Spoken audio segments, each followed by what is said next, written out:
As burning fossil fuels heats our planet, we're seeing more and more scenes like these. But we're also seeing more and more scenes like these as activists try to push their governments to take urgent climate action. So do these kinds of protests do more good than harm? What can we learn from the past successes of other movements? And should you become a climate activist? I'm Adam, a climate scientist with a PhD from Oxford, sharing what you need to know about climate change.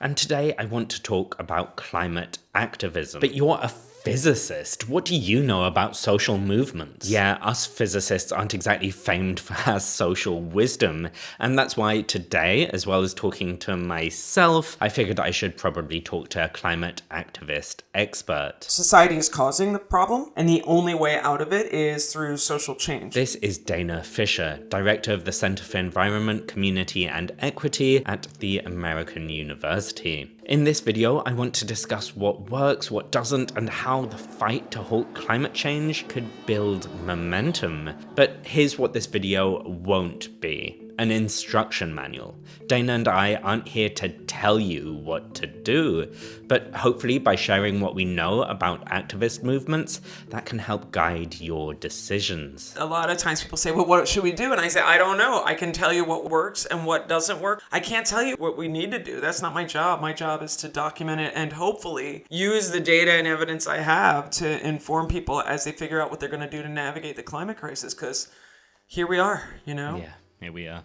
Here we are. Okay, but where are we? Why do we even need climate activism in the first place? Well, the thing is, across the world, climate change is devastating our lives. Climate change is supercharging all sorts of extreme weather in all parts of the world, like raging wildfires in Los Angeles, catastrophic floods in Spain, and deadly heat waves in South Sudan. At this point, the climate crisis is knocking on our doors. It's not something far away that's abstract. In fact, the UN reports that the world was struck by 150 unprecedented disasters in 2024 alone. Plus, the primary climate change cause, burning fossil fuels, is also a primary cause of air pollution, driving over 1 out of every 10 deaths across the world. And let's just take a moment to acknowledge how wild it is that deadly air is killing millions every year, and we barely talk about it. Scientists have been sounding the climate alarm for decades, but even now, we're still not seeing the urgent action that we need. Political responses have been absolutely insufficient to address the climate crisis. To stop the world from heating, the balance of emissions needs to fall to 0. Limiting heating to 2 degrees, or better 1.5 degrees, would keep the world relatively safe. But that means emissions should be falling fast. So what's actually happening to emissions? They're still increasing. So the exact opposite of what we need. Right, and even though the rise has slowed, we're still heading for around 3 degrees by the end of the century, which means devastating amounts of heating when a baby born today is turning 75.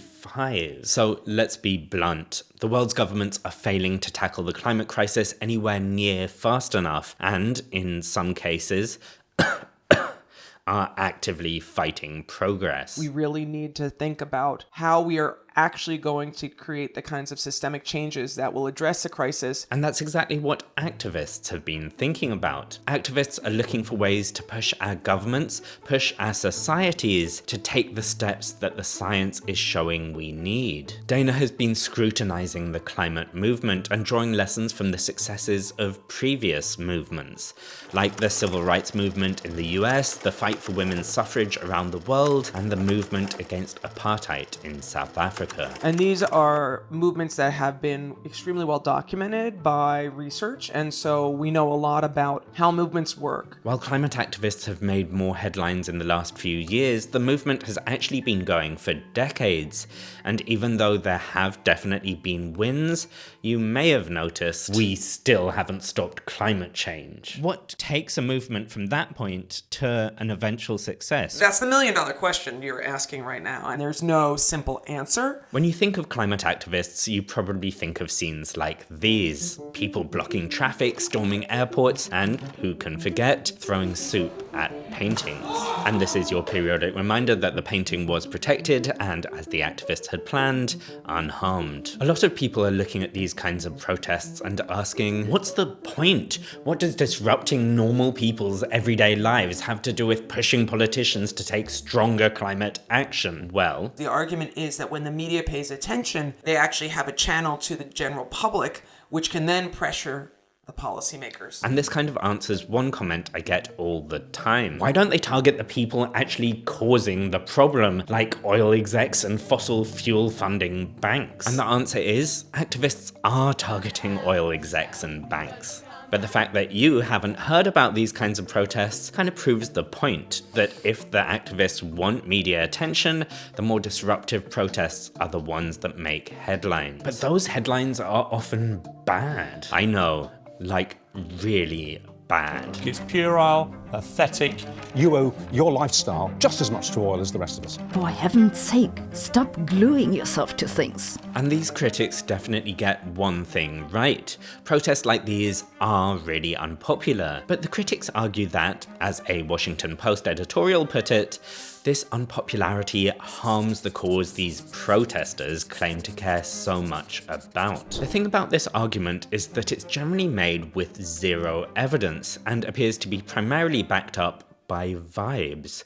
You see, just because these protests are unpopular doesn't mean they're ineffective. And what you end up seeing is that people respond and they say, I do not like that tactic. I do not like that organization. However, I will support more moderate components of the movement. I will support a group that's focusing more using these kinds of tactics that I'm more comfortable with. It basically draws attention and build support for moderate components of a movement. And this is exactly what I've seen in research and in actual conversations. Like back when Extinction Rebellion took off in 2019 in the UK, a lad next to me at the barber's said, I mean, of course we should be doing more to stop climate change, but these activists are a bloody nuisance. And you know what? This was the first time I'd had a conversation like this, and the person had said, we should be doing more to stop climate change. Wait, you're not going to put this in a video, are you? And research also shows that even though people hate protests like these, they do indeed raise concern about climate change. One study found that Americans who believe in climate change supported the climate movement more when we heard about activists engaging in civil disobedience, and that Americans on the fence weren't turned off by it. Another study directly confirmed what Dana was saying, showing that climate activists shutting down the UK's busiest motorway boosted support for more mainstream environmental groups. So yeah, this kind of activism may be hated, but it can certainly be effective. So are you trying to say I should go glue myself to the Mona Lisa? No, that's not what I or Dana are saying. The reality is this kind of protest isn't for everyone, and lots of other forms of activism are incredibly important too. We can be active citizens making decisions about how we live our lives, how we raise our children. We can make decisions in terms of like purchasing decisions. We can think about the ways that we consume energy. So one of the things that everybody should be doing to be engaged and thinking about how to address climate change in your community is how do you make social ties so that you're there to support one another when and if disaster strikes. This need to build and support community is something that also struck me when I read this from Angela Davis, whose activism has spanned over half a century. She argues that activists need to draw the links between, for example, police violence in America and Israel's oppression of Palestinians. And this need to see the connections also holds for climate change. The climate crisis isn't a stand-alone crisis, it's part of every other crisis we face. Economic hardship, violent conflict, persecution, and exclusion. Building community is about building the links between these different struggles, helping people see how the crises they're facing are linked to the climate crisis, and so helping them see why the fight against climate change is a fight for so much more. Anybody who wants to try to build these kinds of broader communities that are able to start to address the climate crisis need to think about how to connect the struggle to stop the climate crisis with struggles against inequalities, injustices. Unless we start to figure out how to connect with people with less resources and make them feel included in this movement, there will be no solidarity. And here's the thing, the broader a movement is, the more likely it is to be successful. But what will actually get more people involved? Well, Dana has one answer for this: climate disasters. When people experience disaster firsthand, particularly ones that are connected with the climate crisis, they become more sympathetic and supportive of climate action and climate policy. The question is whether we could figure out a way for that response to be lasting and enduring past a small moment. This is why Dana calls herself an apocalyptic optimist.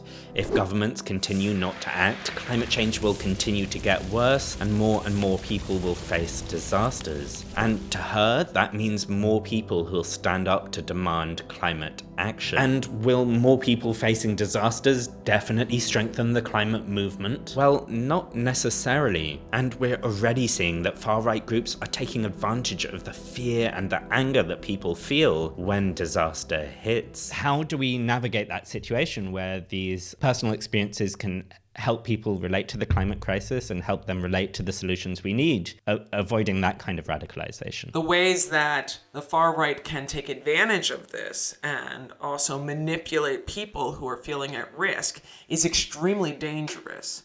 So there needs to be information out there to counter this misinformation and disinformation. And I don't know if that's going to work. I think that we are in a really, really dangerous time globally. And so that's why, I think the work that you're doing is even more important than it was like a month ago. So you should probably subscribe. And while you're clicking on things, a like and a comment would be pretty nice too. On it. So look, climate activists like these have a bad rep, but their unpopularity doesn't mean they're unsuccessful.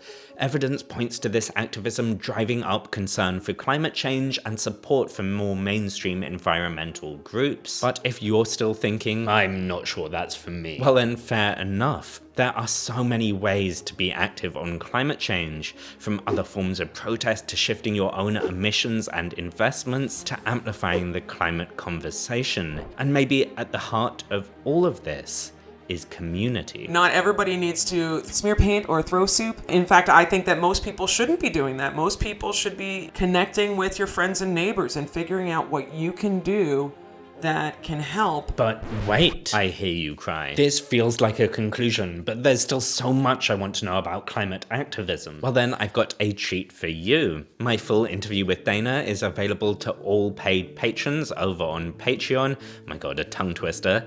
Link to that is up here. And by becoming a patron, you'll also be keeping the channel alive, since I don't make money selling you all things you don't need. And for even more of Dana's insights, make sure you check out her book, Saving Ourselves. It provides a review of where we are with the climate crisis, and it ends by telling us all how we all can contribute to saving ourselves. Link and discount code below. And finally, here's some inspiration on how everyone from activists to countries are fighting back against Trump on climate change. Okay, until next time, bye. Such a stupid visual gag.